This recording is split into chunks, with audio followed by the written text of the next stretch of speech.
दोस्तों, आज की कहानी है माँ की ममता। एक माँ की ममता। इस माँ को उसकी ममता का भाव अपने बच्चे के लिए कितना करवा सकता है, आइए जानते हैं। दापुर नाम का एक छोटा सा अविकसित गांव था। गांव का विकास नहीं मतलब गांव में रहने वाले लोग का विकास नहीं। इस गांव से 3-4 परिवार थे जो थोड़े थोड़े खानदानी थे, बाकी सब मेहनत मजदूरी करके जीवन गुजारते थे। इसी गांव में दीना नाम की एक विधवा औरत थी। रहने के लिए छोटा सा घर था। 2 बच्चे थे, शायद एक 5 साल का, दूसरा 3 साल का रहा होगा। दीना बहुत ही मेहनती था। वो दीना को किसी चीज़ की कमी महसूस नहीं होने देता था या किसी भी हालतों में साथ नहीं छोड़ता था। कैसी भी परिस्थिति हो, दोनों को साथ लेकर रहता था। पर कौन जाने किस पर कौन सा अनर्थ कब आ जाए। दीना के जीवन में ऐसी ही घटना घटी थी। उसी घटना में दीना के पति को छीन लिया। दीना को पति के गुजरने के बाद ऐसा लगने लगा कि मैं जिंदा तो हूँ पर मुझ में जान नहीं है। परिवार चलाने के लिए अब दूसरा कोई रास्ता नहीं है। इसलिए कैसे भी करके दीना ने अपने बच्चों के खातिर खुद को उस दुख से अलग किया। कुछ दिन बाद घर में जो था वो ख़त्म हो गया। अब खुद क्या खाए और अपने बच्चों को क्या खिलाए, ये समस्या उसके सामने आ खड़ी हो गई।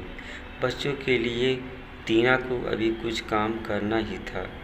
इसलिए दीना अपने दोनों बच्चों के साथ में लेकर जहाँ मिलता वहीं जाया करती थी और दिन भर मेहनत मजदूरी करके जो मिलता उसे अपने बच्चों के पेट भरती थी। ऐसा ही समय बीतता गया और चलता रहा, लेकिन एक दिन दीना को शरीर में थोड़ी कमजोरी महसूस होने लगी। लेकिन उसकी शरीर की कमजोरी कुछ ठीक नहीं हो रही थी, बल्कि और बढ़ती जा रही थी। ऐसे में काम पर जाना दीना के लिए कठिन हो गया था। दीना बहुत चिंतित रहने लगी, अगर काम पर नहीं गई तो मेरे बच्चे भूखे मर जाएंगे।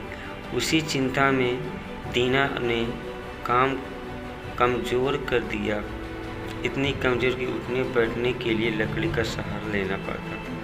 इस कारण उसके बच्चे भूखे मर रहे थे।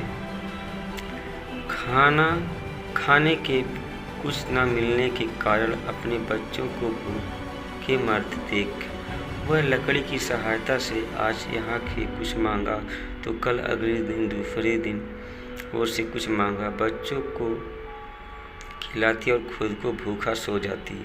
ऐसे ही एक दिन वह खुद जान सकती थी, इसलिए अपने बच्चों को समझा के खाने के लिए कुछ मांगने के लिए गांव में भेज देती थी। कुछ समय बाद बच्चे दो अपने चपाती थोड़ी सी सब्जी लेकर लौट करते हैं।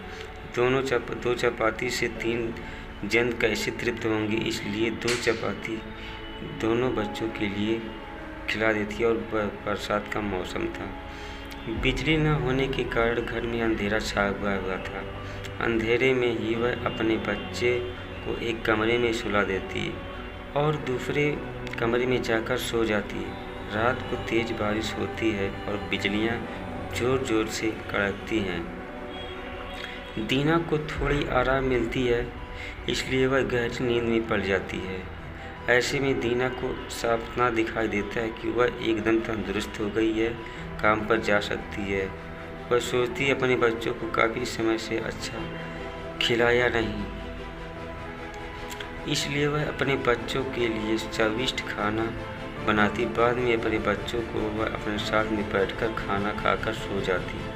आगे सपने में दीना ने देखा उसके बच्चे जिस कमरे में सोए हुए थे उस कमरे का छत गिरकर उनके दोनों बच्चे मर जाते हैं। सपने से दीना एकदम उठकर खड़ी हो जाती है जान और देखकर जान में जान आती है और अंधेरे में ही अपने बच्चों को कमरे में चल पड़ती। कमरे में जाकर अपने बच्चों को देखकर दीना चैन की सांस लेती है।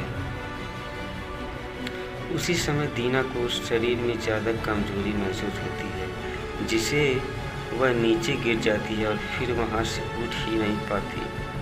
चैन की सांस दीना की सांस लेती है। दोस्तों, यही होती है माँ की ममता, जो मरते दम तक अपने बच्चों की खातिर जीने का जुनून रखती है। दोस्तों, यही छोटी सी कहानी आपको कैसी लगी, अपने विचारों को हमारे साथ ज़रूर शेयर करें। धन्यवाद।